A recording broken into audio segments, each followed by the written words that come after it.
Hello students, so we are back to the implementation of Rao-Blackwell-Lemon-Shepe theorem. So how can we implement this Rao-Blackwell-Lemon-Shepe theorem? It sounds very tricky, isn't it? That something is MVUE of its expectation, means it's like there is no parameter of interest or what? Means you may feel that way. So let us try to understand the combined version of RBLS theorem better. So let us consider an example, simple one, normal theta 1, and suppose now theta we know everything about, we know x bar is the best possible estimator for theta, in the sense it is minimal, sufficient, complete, unbiased, and in fact it is maximum likelihood estimator also. So when it comes to theta, estimating theta, we know a lot for normal theta 1. So let us consider a bit different function of theta, that is theta square. Suppose we want to obtain minimum variance unbiased estimator of theta square. So now we know that summation xi, or you can equivalently say x bar, but if you go by the way we identify minimal, sufficient and complete statistic by looking at summation kxi, so we get summation xi as minimal, sufficient and complete statistic for theta. Now we want to find minimum variance unbiased estimator of theta square. Now what Rao-Blackwell-Lemon-Shepe theorem says, it says that if you take a function of this t then and find its expectation, then that function will be minimum variance unbiased estimator of its own expectation. So because we are interested in theta square, so we will find an unbiased estimator which is a function of t of theta square. So let us try to find unbiased estimator of theta square, but we are not looking for all possible unbiased estimators. We are looking for only those unbiased estimators which are functions of t. So for that we must know the distribution of t. So now we know here in this context, we know that this summation xi follows normal distribution with mean n theta and variance n. So expectation of summation xi will be n theta. So summation xi is t itself. So expectation of t square will be variance plus expectation whole square. So n plus n square theta square, means n you can take common. So n into n theta plus 1. Now we want theta square only. So can we find unbiased estimator of theta square? See here, t square minus n, expectation of t square minus n will be n square theta square. Means expectation of t square minus n upon n square will be simply theta square, isn't it? See here. Now, so you have got t square minus n by n square as unbiased estimator of theta square, but this looks really weird and not familiar. So can we simplify this? So let us try to simplify this. So this is summation of xi whole square minus n upon n square. So summation of xi whole square is nothing but n times x bar whole square. Now this n square and this n square, if you separate these two terms, the first n square, it will get cancelled and you will have x bar square, and the second term will be simply 1 by n.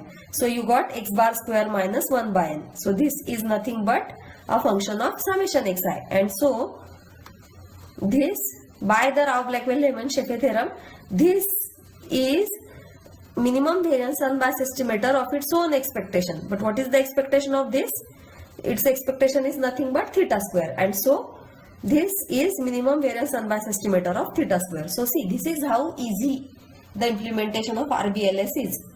The only job is to find unbiased estimator of the function of parametric function of interest, which is a function of complete sufficient statistic, and your job is done. So now if it is this simple, can we find minimum variance unbiased estimator of something like this? Suppose in this context x follows normal theta 1. So suppose, can we find, using a random sample from normal theta 1, can we find minimum variance unbiased estimator of this probability that x larger than 1? How can we do that? This question I will be adding to the tutorial sheet. You should try to solve this question. So now let us consider one more example again from the normals context. So suppose xi is our IID normal 0 sigma square. This we have already discussed. We have checked the estimability of 1 by sigma, and we had found unbiased estimator. We had actually obtained unbiased estimator of it. So now we are trying to find minimum variance unbiased estimator of 1 by sigma. So how can we find it? So here in this setup, again this is one parameter exponential family with summation xi, with kx is equal to x square. So summation xi square is minimal, sufficient and complete statistic. Here I have tried to justify this. So now how can we find unbiased estimator or minimum variance unbiased estimator? So we are looking for a function of t which is unbiased estimator of 1 by sigma. So let us try to find the distribution of t. So exact distribution of t we can find, but we know the standard distribution associated with t by sigma square, which is chi square. So t by sigma square follows chi square distribution with n degrees of freedom. And so now if we can find a function of t which is unbiased for 1 by sigma, it will be MVUE. So for this, first let us try to write the PDF of t by sigma square. So let us call this as u.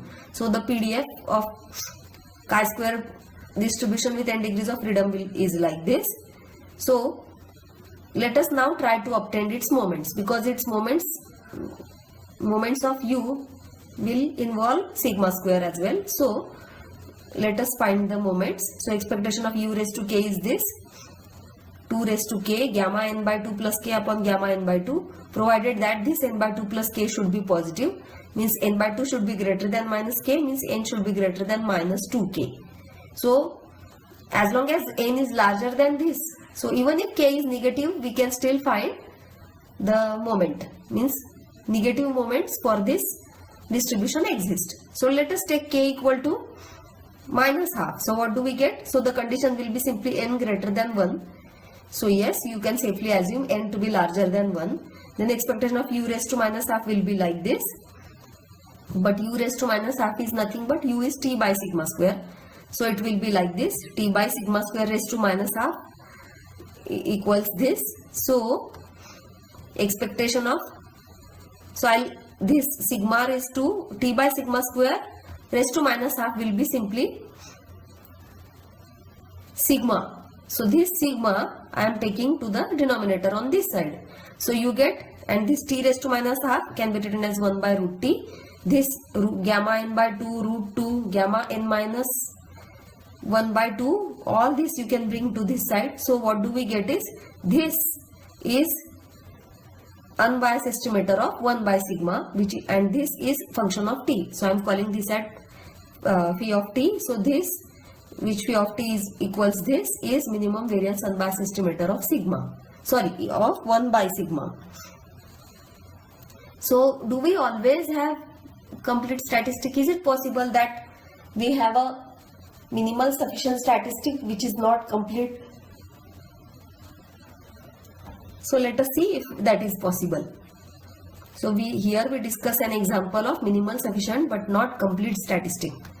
So an interesting example has been constructed here, and I think you should remember this example since it involves not so common distribution, which is Cauchy. So suppose we have a random sample of size 2 from Cauchy distribution with location theta and scale 1. So the PDF of these random variables will be like this, the usual PDF. Now we have seen this, that in the context of Cauchy distribution, the order statistic, all the order statistics put together, that is minimal sufficient statistic. So M is x order 1 and x order 2. So this put together, this is a minimal sufficient statistic. Now we are trying to check whether this is a complete statistic or not. So now when can we say that a statistic is not complete? We can say that a statistic is not complete if we can come up with a function of statistic which itself is not 0 but it has expectation 0. So in this case, we are trying to construct a function of m whose expectation is 0 but the function itself is not 0. So for this we are considering spacing. Spacing is nothing but the difference between consecutive order statistic. So x ordered 2 minus x ordered 1 we are considering. X ordered 2 minus x ordered 1 can be equivalently written as x ordered 2 minus theta minus x ordered 1 minus theta. Now why are we introducing this minus theta? Just so that we realize that this spacing is nothing but the spacing coming from the standard Cauchy distribution. So how is it? What do we mean by this? So this x ordered 2 minus, the moment you subtract theta, you are back to the usual Cauchy distribution, and the order statistic again is retained. So the subtraction indicates that, means when you subtract theta from both sides, it's like you are talking about this x ordered 2 minus theta will be a second order statistic when you are sampling from Cauchy distribution with location 0, scale 1. Similarly, when the sample size is just 2. Similarly, x ordered 1 minus theta will be the first order statistic when you are sampling from Cauchy distribution with location 0, scale 1 and the sample size is 2. So if this is the case, by understanding this, we realize that this itself can be written as, this spacing can be written as y ordered 2 minus y ordered 1, where y ordered 1 and y ordered 2 are order statistics corresponding to a random sample of size 2 from Cauchy 0, 1. So this itself does not depend on theta. This spacing does not depend on theta. See, this equals this, but none of this, because this is a difference, so they don't depend. This function t itself does not depend on theta. So now can we construct a function of t which has expectation 0, but the function itself is not 0. So in order to do that, we use the fact that usually these spacings are used to construct intervals. So suppose we create a function of this statistic t, or a function of m. M is nothing but x ordered 1, x ordered 2 put together. So function of m such like this. So the function takes value 1 minus p if this t lies in the interval a to b, and it takes value minus p if t is less than a or t is greater than b. See, this t you can simply write as x ordered 2 minus x ordered 1, so that this is still a function of t itself is a function of m. So just for the sake of simplicity, I have written this in terms of t. So now see the trick. Try to understand what is this a and b. How do we find these a and b? So these a and b are any positive real numbers where a is less than b, and they are such that probability that t lies between a and b is p. Notice that this t is a ancillary statistic, isn't it? Because here no theta is involved, so the distribution of t will not depend on theta, and so t you can call as ancillary when it comes to the Cauchy theta 1 distribution. And so the probability will not depend on theta. The probability that t lies between a to b will not depend on theta, and it will be a constant. So let us call this constant as p. So if this probability is p, then what the trick is like this.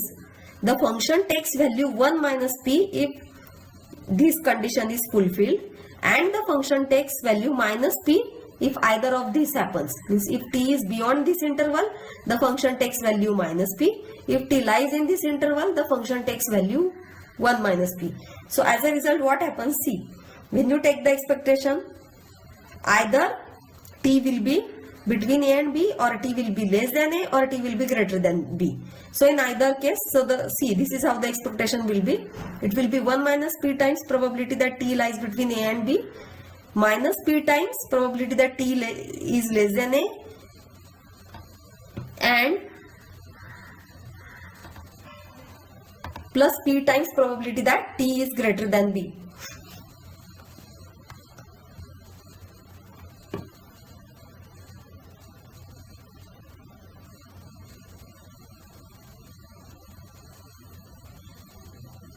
So see, now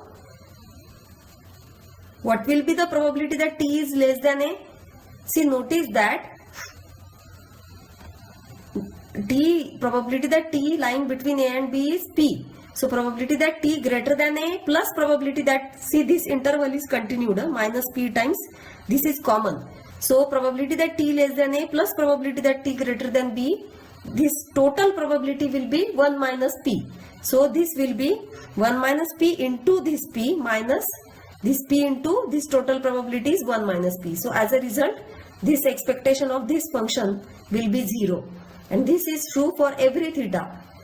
M's distribution depends on theta. Notice that M is not distribution 3. M's distribution very much depends on theta. It is the T whose distribution does not depend on theta. So M's distribution depends on theta, and this being a function of M, phi M being a function of M, and also has expectation to be 0. So you can conclude that M is not a complete statistic. So this is an interesting example of a minimal sufficient but not complete statistic. You can try to find such statistic for other examples as well. Can you find?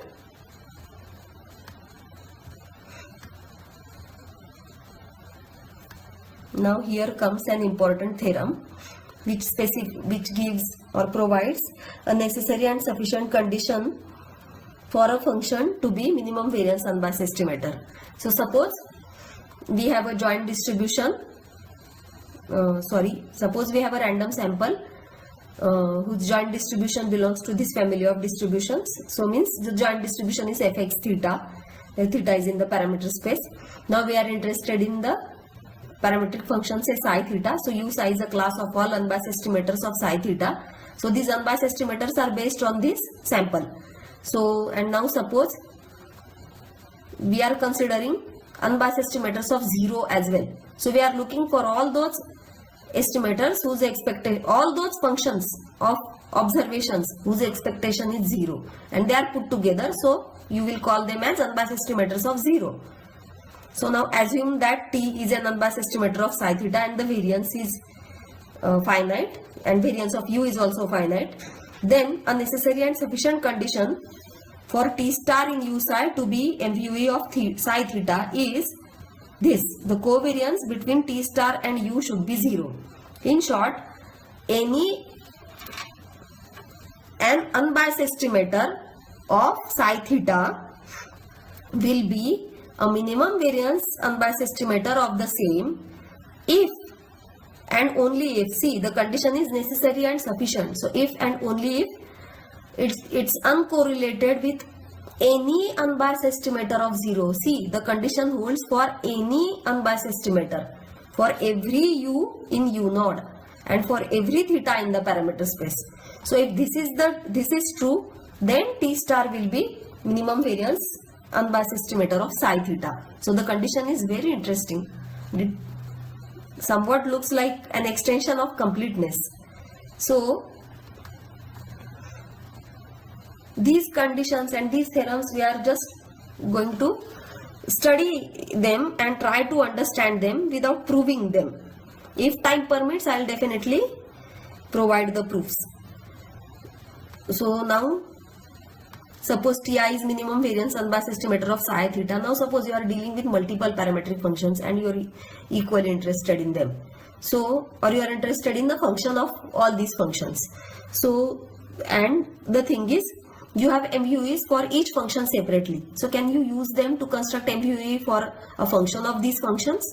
So to understand what am I saying, let us consider the setup. So suppose T1 is unbiased, T1 is MVUE of psi 1 theta, T2 is MVUE of psi 2 theta, and so on. So you have say k different parametric functions whose MVUEs are known to you.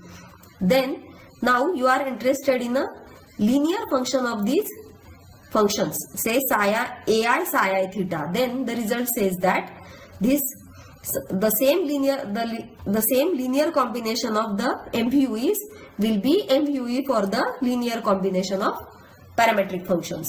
Means summation ai ti will be MVUE for summation ai psi I theta. So the result is very useful and you should try to remember it. So here we are now at the end of the last lecture on ancillarity and completeness. So here point estimation is over. We will be coming back to point estimation when we start the discussion on large sample inference or asymptotic inference.